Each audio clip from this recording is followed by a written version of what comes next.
That is the nursing news for today. Thank you so much for watching. I really do appreciate you. Thank you. But don't go nowhere, because I want to talk to you guys. I want to talk to you guys about social media. Hey, but I want to talk to you guys about Insta specifically because I've been hardcore heavy on the Insta.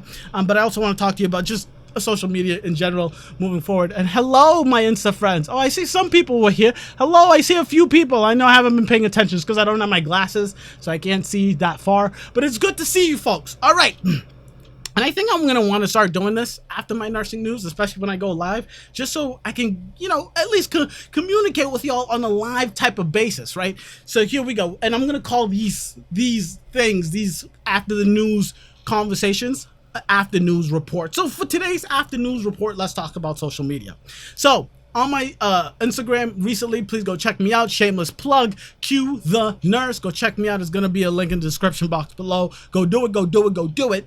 I asked very important questions about what you guys like to see, what you guys like to do, what kind of content you like nurses providing you guys. I mean, I just want to go over some of these answers, and I thought some of them were really I was surprised by a few, right? So I asked the question on Instagram, what's your favorite social media? It's a biased way to ask a question because it's on Instagram. So if you're on Instagram, chances are it's your favorite. So that was a no-brainer. Instagram for most people was their favorite social media.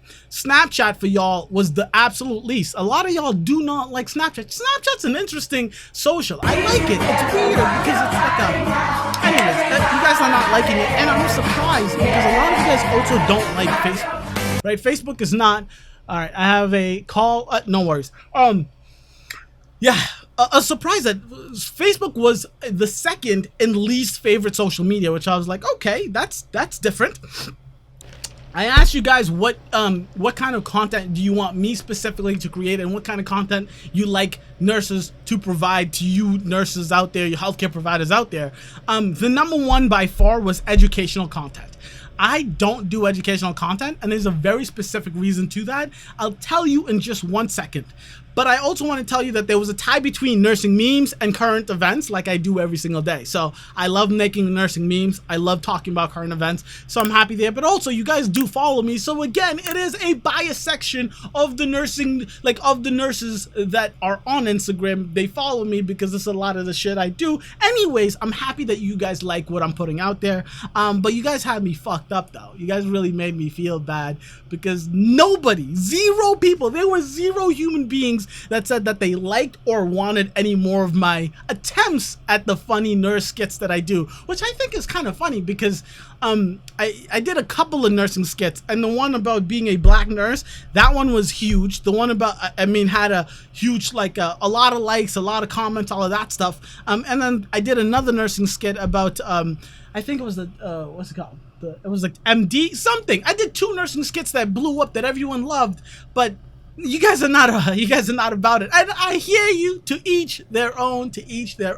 But chances are I'm still gonna make it. I'm not gonna lie to you. So the reason I don't make any educational nursing information, nursing content, if I'm going to be 100% honest with you guys, the main reason I don't is because I don't think I'm certified. I don't think I'm qualified to be giving you guys educational content. If you want me to talk to you about Tylenol or the bare bones basics of nursing, I'm all about that. But you have to understand, the reason I love doing my nursing, my everyday heroes, and having a lot of nurses on is because I ask people who I think are qualified to do any kind of educational content. So then I ask them the 1,000,001 questions, and they do all of that for me. I know it's cheating, but that's how I get it done. So my version of helping you guys with educational stuff, which you guys definitely want more of, is having more people on, and I'll try to make those conversations a lot more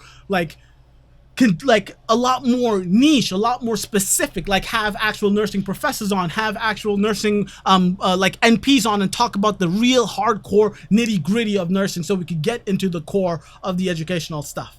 I asked you guys where you like your long content videos, stuff like that. It was basically a tie between video and podcast, and y'all know my YouTube and my podcast, so go follow both, go subscribe to both, go comment on both, and go rate both. You guys would be absolutely amazing if you did that. And luckily, of course, your boys got both. And then this one hurt. I asked, who is your favorite nurse creator? Right? Who do you guys like the most? And I didn't want it specific. And I said, oh, the only person you can't say is me, because I really wanted to know who's doing it right, who's doing it big, and why do you like who you like? I got zero. I got no one that told me anything. So if you're watching this in the future, whatever, in the comment section, please let me know. Who do you think is a nurse that is putting out content for healthcare providers, for nurses, that you like the most? Because I'd like to see what they're doing, see how they're doing it, and why it's working, right? Obviously, I know the big nurse creators, right? I know the Nurse Blakes, the nurse.orgs, all of that stuff. But like they're on a different stratosphere. I'm talking about just anyone else, even if it is Nurse Blake. Just let me know in the comments, who do you guys like all that much? Oh, hello, Nurse Alexa. I like it. Oh, so Nurse Alexa just said hi. Again, I don't have my glasses, so that's why it's hard. I have to have it away so you can see the beauty of who I am, but it's not close enough for me to read the comments. But speaking of comments, I asked you guys, what kind of stories you want me to cover? And I am going to go down the Insta requests and tell you why I haven't covered them for each person. So we have at Anya_Owens. She asked, how do I manage when I'm swamped at work and there is no cavalry to help? There's no one to help me. What do I do when my day is hard, like just nonstop, task after task after task, after med pass, after dressing change, after bed bath, after whatever? My day is packed and all of my coworkers are packed and they're running around with their heads cut off. Like, honestly, Anya, the answer is I don't handle it. I go until I can't go anymore. And when I can't go anymore, I'm staying late. The easiest thing to cut back on is your documentation. And I say that because it's the truth of the situation, because there's things that need to happen. Like, you need to pass out meds. When someone's in pain, you need to go fix that situation. When someone needs to go to the bathroom, that is the priority over your documentation. But at the same time, if you forget to document, or if you don't document when you did it, it's easy to forget to document in the future. So it's a hardcore balance that you have to make. If my day is swamped, I have no help, I can't ask for anyone to come and help me, what I have to do is I have to just push back what I can push back, and that's where prioritization comes in hardcore. This is something that has been very difficult for me since the get of me getting into nursing, but you get better at it as time goes on. You never become perfect at it because every single day is different, every single situation is different. Some patients take longer, some patients take, some patients, they take one pill at a time with applesauce. They needed crushed and they wanted it in all different cups. So while they slowly eating their pills, taking their pills, you can try to sneak in some documentation there, right? Some patients want you to be there with them, and some patients are large and you need 3-4 people to come. There's a million different scenarios, but that's basically what I do. You have to prioritize. There's no good answer for that. If anyone has a better answer for that, you let me know in the comment section below.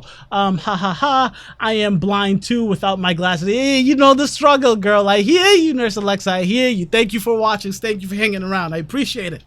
Okay, another Insta request that I've gotten was things at Jenny Jaffe. Things we should know about nursing that you won't find in the textbook. I was like, wow, that's a real good question. That's a very, very good question. And the things that you won't find in the textbook, I know they talk about nursing communication and interdisciplinary teamwork and all of that stuff, but they talk about it in some utopian type of world. The reality of the situation, just like the question prior, like what you do when shit hits the fan, when you work as a nurse, there are going to be doctors that you don't get along with. They're going to be co-workers, other nurses that you don't get along with, CNAs that you don't get along with. There are going to be situations where you don't like the people you work with. I never talk about patients because you have to give patients a big leeway. I don't like, you have to give them the space to be mad, yell, scream, cuss at you. I know you don't want to take any abuse, so there's obviously a line, but you have to understand it's literally their worst day of their lives. They're sick, they feel like shit, whatever the situation is, they're in the hospital for a bad reason, so you're there to bring them back to good health. So that's why you give patients some leeway. But for your coworkers, I have it's crazy to say, it's crazy to like come to terms with, but some coworkers you're just not gonna get along with, and sometimes it's because they're douchebags, sometimes it's because they're dicks, but a lot of the times is your personalities don't clash. You know, nurses are type A as a motherfucker. So like when one nurse wants to do something one way and another nurse thinks some other way, when you need help, because there's a lot of times you need help in nursing and you don't get along with your coworkers, that is something that they don't talk about in textbooks that I think you have to deal with, again, on a case-by-case basis. Some people you just want to stay away from. Some people it's impossible to stay away from. They're the doctors, you get the orders from them. But you really want to try your best to mend those situations, or at least just stay away from drama. That's the goal. That's the goal. Another Instagram request, and this one was super broad, so I don't know exactly what you wanted me to talk about, Ashley. But I asked, and her name is Ashley, but her Instagram is at HALSY_. So Halsey _ so go follow her. But she just typed in, I said, what do you guys want me to cover? And she said unions. I'm like, great, I'd love to cover unions, but what do you mean by unions? If you do you want to know about the union in your local neck of the woods? Do you want me to look up the unions? Why is it good? The pros and cons? Give me a little bit more details, because there's literally a million different things I could talk about. The different kinds of unions, how many unions do nurses have, how big are the unions? We could talk about years on end about unions, so I just need a little more details on that. At Vivian Giselle asks steps to become a nurse, what it takes, and so forth. This one is it could be super long-winded, or it could also be really short. So nursing is, you need to be certified, number one. You need your license. You need to graduate from a nursing program, right? So get into a nursing program. You can do an ADN, an LPN, an LVN, a accelerated program, or just a BSN. Any of those programs, get into it, graduate, pass the NCLEX, pass the boards, get your license, and then this is the part where I feel like I disagree with people. I know a lot of people say it's hard to get nursing jobs. It's not. I mean, every state in the history of America for the past forever, since I've even thought about becoming a nurse, every single state, every single city, every single hospital, whatever the situation is, they're complaining and talking about a nursing shortage. If you can't find a job, I try to be kind, but the reality is you're just not looking hard enough. If you can't find a job, or if you get rejected from the job that you wanted, oh my goodness, I just graduated nursing school and I want to work in the big city hospital. No, the big city hospital is hiring nurses that's been nurses for 15, 20, 30 years. You got to work your way up, right? So there's going to be a nursing job wherever you go. And that is the last step. I could get into the details, but again, I like to talk about things that I know very, very well, or just the nursing news stories of the day. And I don't know all the other steps very, very well. So that's why I also love having the Everyday Heroes on, and they can explain their journey, so you could get the different perspective from me, from other nurses, from LPNs, from whatever the different versions are. Okay, and then I asked, how can I help you guys personally? And this is what I just wanted to end on. On that question, I got 2 responses from Vivian Giselle. Again, she says, help pay for school. That I'll talk about in a second. And then from Grassroots Nurse, she says, Grassroots Nurse, she says, work days for me tomorrow. So this message was sent a few days ago. So I'm sorry I missed it. But for Vivian Giselle, help pay for school. That is something I was thinking about. I was thinking that I could save up some money and give it do a scholarship, or do like a nursing giveaway. I know that other nurses do that. I'd love to do something like that. I think that would be super, super cool. I would have to find out just the technicalities of how that would work, if I would have to associate it with someone else, or if I could just do it based on off of my Instagram and just be like, these are the steps you need to do to, qualify for this. Just, I don't know. I'm going to try to figure that out, because that's something I definitely have been thinking about, is how can I give back to the nursing community? And I think a scholarship for a nursing student sounds like a fantastic way, because I know that other nurses like to give away stethoscopes and give away nursing shoes or scrubs, and I think those are great, but real deal, real situation, money is hard to come by, especially especially when you are a nursing student. Thank you guys so much, very, very, very much for sticking around. I gotta go talk to Tina because we gotta talk that good nurse, bad nurse life. So if you guys, thank you so much for watching. Thank you guys so much for sticking around, even for the after news portion. In the future, when I don't have things that I think I really, really need to talk about, I can go through the comments that are going on. But until then, I'll catch you guys later. Thank you so much. Don't forget to like, comment, and subscribe. And like I say every single time, in the description box, there's always going to be a link to my podcast. Please, please, please go subscribe to the podcast, comment in the podcast, and rate it. Give me them 5 stars because I need it to grow. And the more 5-star ratings you get on Apple Podcasts, the bigger, the better, the more they'll put it in. When you type in nurse in the search box, my name will come up, my podcast will come up. So that is indeed the goal. Thank you, thank you, thank you. Catch you on the flip.